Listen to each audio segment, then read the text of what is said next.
Meus irmãos, a paz do Senhor Jesus Cristo, nesta oportunidade eu quero falar com os irmãos acerca da segunda parte do assunto que tem como título Certeza de Salvação, que é a quarta lição do departamento do DINC. Na primeira parte nós falamos acerca que o crente pode ter a certeza de salvação e que tem alguns meios de segurança para que confirme isso. E o primeiro meio para que nós possamos ter a certeza de salvação diz respeito das promessas que está contida na palavra do Senhor Deus. O segundo meio é o testemunho do Espírito Santo que habita no crente e que faz com que, em contato com o Espírito do homem, ele testifique que nós somos filhos de Deus. O terceiro ponto dessa lição, ele vai nos dizer acerca das evidências de uma vida transformada, que nos diz assim: os frutos que produzimos ajudam-nos a saber que somos salvos. Estas evidências são obediência, uma vida de obediência à palavra do Senhor, lá em João capítulo 14, versículo 15. A segurança constante depende da obediência à prática da palavra de Deus. Outro ponto que vai nos falar dessas evidências é o amor pelos irmãos. Lá na primeira epístola de João, capítulo 2, versículo 9, que nos diz assim: que muitos que se dizem cristãos não têm amor pelo próximo, mas só um crente salvo é capaz de amar desinteressadamente a todos. Outra evidência de uma vida transformada é o amor pela palavra de Deus. Lá nos Salmos 19, do 8 ao 10, vai nos falar acerca disso, do amor que nós devemos ter pela palavra do Senhor, na meditação, em pronunciar a palavra do Senhor, de levar a palavra do Senhor. É muito natural para o crente salvo desejar conhecer a palavra de Deus, o desejo, o interesse de meditar constantemente na palavra do Senhor. Desejo de adorar. Sempre, irmãos, devemos ter o desejo de adorar ao Senhor. Desejo de testemunhar. Atos 4:20.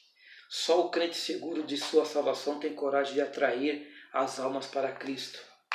E o outro ponto importante são os frutos do Espírito.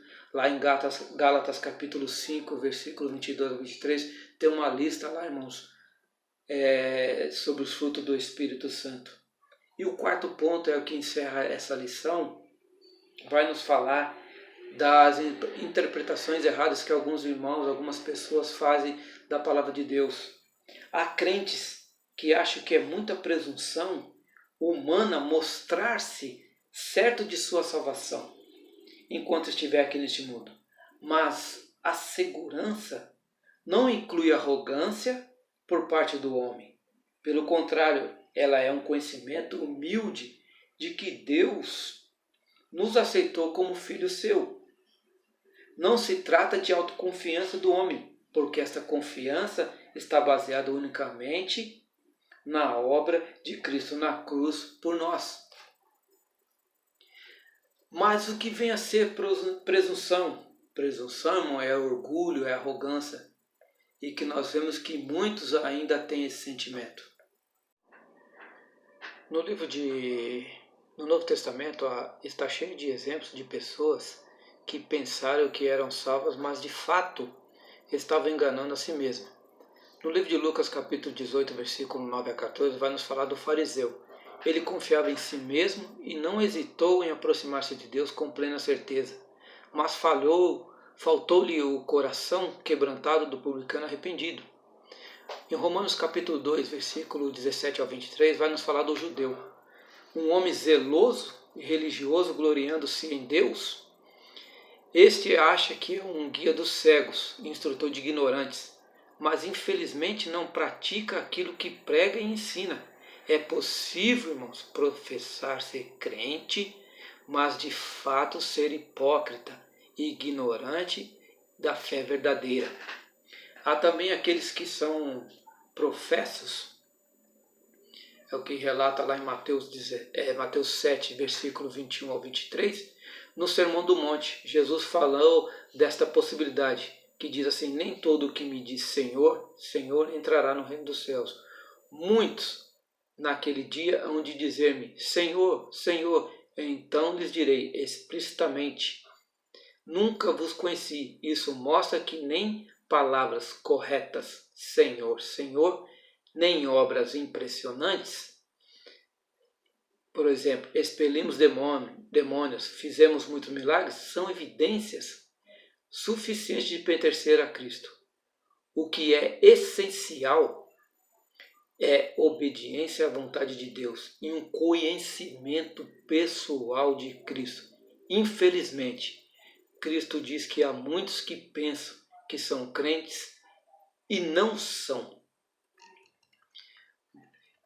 Esse ensino aos nossos dias diz assim: muitos naquele dia hão de dizer a Cristo, Senhor, será que nós não cantamos no coral da igreja, dirigimos louvor, fomos professores da escola bíblica, etc.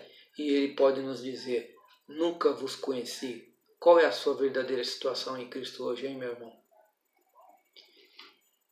Isso, irmão, é interessante nós analisarmos a nossa vida, porque o Senhor sabe como nós somos e se verdadeiramente nós estamos servindo a Ele de coração ou por qualquer outra motivação, mas o Senhor conhece o meu e o seu coração e o Senhor sonda as nossas intenções. Então devemos fazer uma análise, como estamos vivendo, o que estamos fazendo para Cristo. É para Cristo mesmo que estamos fazendo? Ou é para alguém? Ou é para você mesmo? O Senhor é aquele que sonda os nossos corações e devemos estar atentos, irmãos, para que naquele grande dia não sejamos pegos de surpresa, achando que iremos morar com Cristo no céu e na verdade não iremos. Então devemos saber qual é a nossa intenção, o que nós fazemos na obra do Senhor. É para agradar o Senhor? É para servi-lo com sinceridade? Ou é para agradar ao homem?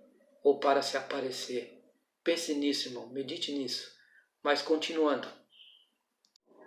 Meus irmãos, ainda há outros que dizem que não sentem esta segurança, não sabem se pertencem aos eleitos de Deus. Moody costumava dizer, os eleitos são poucos que creem, e os não eleitos são aqueles que não creem.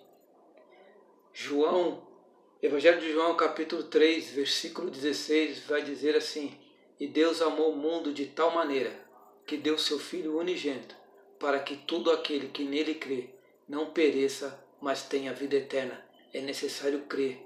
Isso eu falei lá no início da lição. Uma das seguranças que comprova que nós somos filhos de Deus é a palavra de Deus e as suas promessas. Então nós temos que crer no Filho de Deus. Cremos em Jesus Cristo. Ainda lá em Atos 16:31 também nos assegura que a segurança não é privilégio de alguns escolhidos, mas é um direito de todos aqueles que creem. Outros, irmãos, acham que para sentir-se seguro precisam saber o dia e a hora que aceitaram Jesus. Nós que estamos vivos, porque respiramos, comemos, pensamos, etc. Nós sabemos, que estamos vivos porque respiramos, comemos, pensamos, etc. Na vida espiritual também podemos saber que fomos convertidos se estamos nos interessando por assuntos espirituais, pela oração, pela leitura da palavra e se temos prazer em ir à igreja. Esses sentimentos têm que estar dentro do meio do seu coração.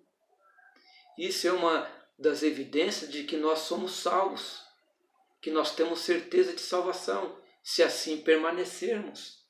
Existem aqueles ainda que para sentirem-se salvos precisam derramar muitas lágrimas. Em 1 Coríntios capítulo 15, versículo 3 ao 5, encontramos 3 fatos que são morte, sepultura e ressurreição de Cristo.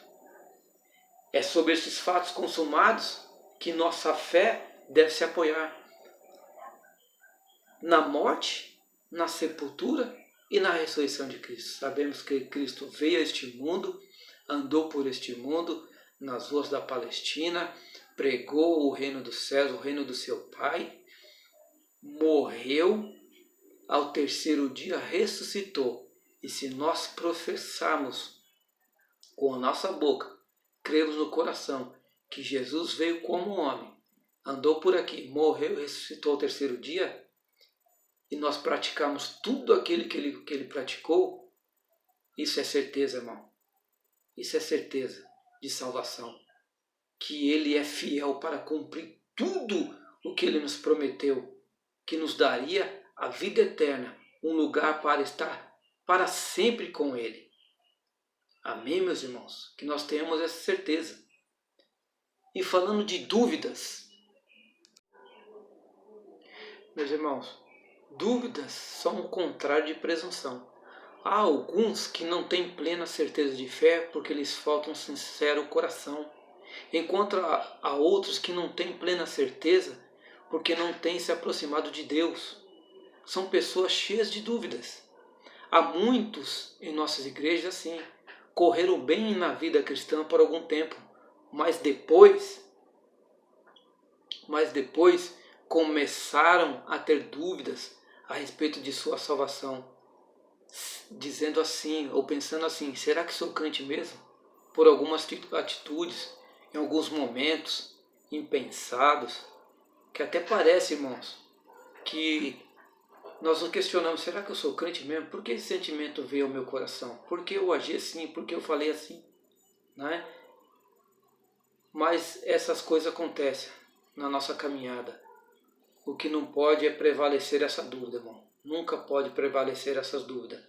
Por alguns momentos que passamos pode acontecer de estar com essa incerteza de salvação. Mas isso não pode permanecer e prevalecer no meu e no seu coração. Porque se temos a palavra dentro do nosso coração, nós temos que ter a convicção e a certeza. Por isso devemos ter uma vida diária de leitura da palavra, de comunhão na oração, de comunhão com os irmãos na congregação. Por esse período não podemos estar juntos fisicamente, mas estamos por meio das lives e em pensamento e buscando a face do Senhor. Então isso é que vai nos fazer permanecer fiéis a Ele, mediante as dificuldades e os problemas, para que nós não venhamos desistir. Não é assim? Há muitos que não têm segurança porque deixam-se levar pelos sentimentos e se esquece que é a fé que traz segurança.